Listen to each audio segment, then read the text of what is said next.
Hello, my name is Margaret Adele, and welcome to another indie book review. And this one is a reminder to myself about how to pick review books, but I'll get into that. Anyway, today I am reviewing Dream Girl by SJ Lomas. This is a YA fantasy romance from 2013, and it comes across a lot like that. All about a girl named Christine who is working in the library over the summer and meets the new guy, Gabriel. And immediately they know there's something about each other, and then she starts, dreaming about him, but, in weird ways, and her dreams turn very strange. And I can't really reveal more about that because it's some big plot points later on in the book, but I will try to talk about that, or at least how that reveal made me feel later on. But suffice it to say, this is very much a product of its time. The two are very insta-lovey. They look at each other once, have one stilted conversation, and suddenly they're all the other can think about. And Gabriel is very emo, very angsty, and without a lot of reason to being so. The synopsis is oh, Gabriel has a bad reputation.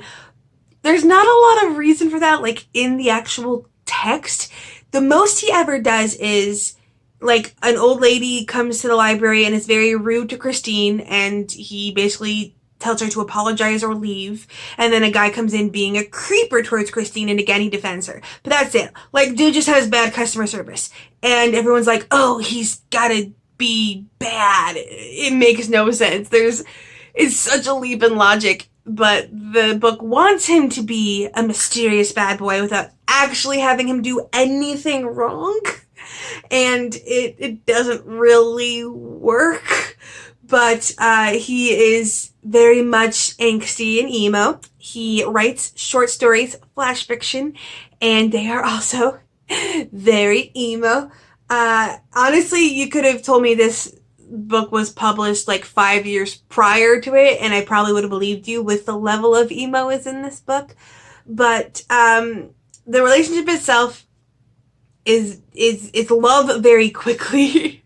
Gabriel especially seems to have, the first several chapters from his point of view are all about how basically obsessed he was with Christine.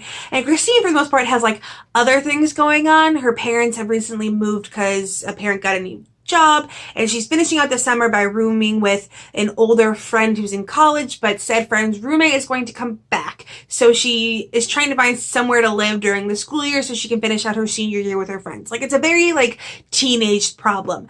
And then the dream stuff happens, and it gets weird. Now, again, I don't want to reveal the big spoiler, but suffice it to say, it feels very much like a YA power fantasy, in that you have people aged late teenage years to early 20-somethings being in charge of a very big thing that in any logical reasoning they wouldn't be in charge of. And I can only guess that they're all around the same age because they all have the same general level of maturity, and no one really notes anyone else as being particularly older than them. There's a lot of lack of description in a lot of the book, where in some cases in the dreams, or if the character's ruminating on big thoughts in a park, there will be very great in-depth descriptions that are metaphorical and poetic. But then in other cases, it's I have no feel for what the setting looks like. She might sit out in a park for one moment, and I'll get a better description of this one-off scene at night than I will of the library that a bulk of the story takes place. There are very many scenes in the library. Library gets next to no description. So it's not an overall case of white room syndrome, but it gets very close. I couldn't tell you what kind of living quarters she's living in. What's the apartment? Is it a nicer apartment? Is it a kind of a crappier apartment? So much of it is either incredible, large, deep amounts of description or next to none. And that goes with a lot of characters too. These kind of generic, she looks like an anime chick, he is strong, but then I could not tell you how old that character is supposed to be. Like, are they an older adult? Are they about the age of our protagonist? Because they feel like about the age of our protagonist. And so it's very much that kind of hazy, nothing feels concrete except the emotions, and that probably lends itself to being that angsty. Now, I mentioned before that part of this is me remembering what to ask for. I don't usually read these kind of books, but I've been kind of circling a reading slump for a while now, pretty much since like mid-March, for a lot of the same reasons that a lot of other people are, but also for some personal ones. You try being a first-time foster parent in a pandemic and with riots going on. Anyway, I was really looking for something that would be a lighter read, and this was. It reads very quickly and very light, and once I just kind of sat back and just went along for the weirdness and let it be the melodrama that it is, it read a lot better. For all that I am talking about its faults, I did give this a 3 stars. This is fairly decent, and I have to allow that a lot of my issues has to deal with my preferences, and if you love angsty YA, this is probably right up your alley. But for me, I was like, of course I'll accept this. It'll be lighter, easier. And it was, but at the same point in time, what did I gain? Like, I'm not continuing with this series. I believe it is one. I am not particularly attached to any of the characters. We do have our protagonist that things start hinting towards a love triangle, and I hate love triangles so much, unless I know for a fact that it will either A, end in polyamory, or like the two romantic rivals will ditch the tip of the triangle and go with each other. I don't like love triangles. So unless they are like, unless the trope is turned on its head, I don't like them. I literally will read a book synopsis, see something that low-key hints that there might be a love triangle, and put the book away. So that's on me.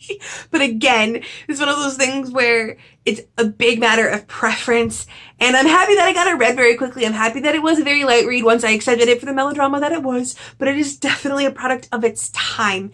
And also, I can't take any of it seriously. Like, literally, the reveal and the things that are introduced, don't take any of it seriously. Has no way with me. I can't be like, I can't believe that happened, because I was too busy going, that's not happening. So again, I'm gonna get better about choosing books specifically that I know are to my tastes, not just because they're light reads. Ideally, I'd also love books that are both to my taste and light reads, because again, I am farther away from a reading slump than I was. But no, other 2020 things are happening, and if I'm not careful, I'm gonna start sliding back to one. But for right now, I'm in a really good place. And again, if you like this kind of YA romance, fantasy, angsty, early 2010 stuff, this is right up your alley, and you'll probably love it. Now, if you're an indie author and you would like a review like this one, please send me an email. I will have my email down in the description below. I will also have my review policy down there. Please give that a read through. It answers a lot of questions and saves us a lot of time. And with nothing else to say, I hope you have a wonderful day and a marvelous tomorrow.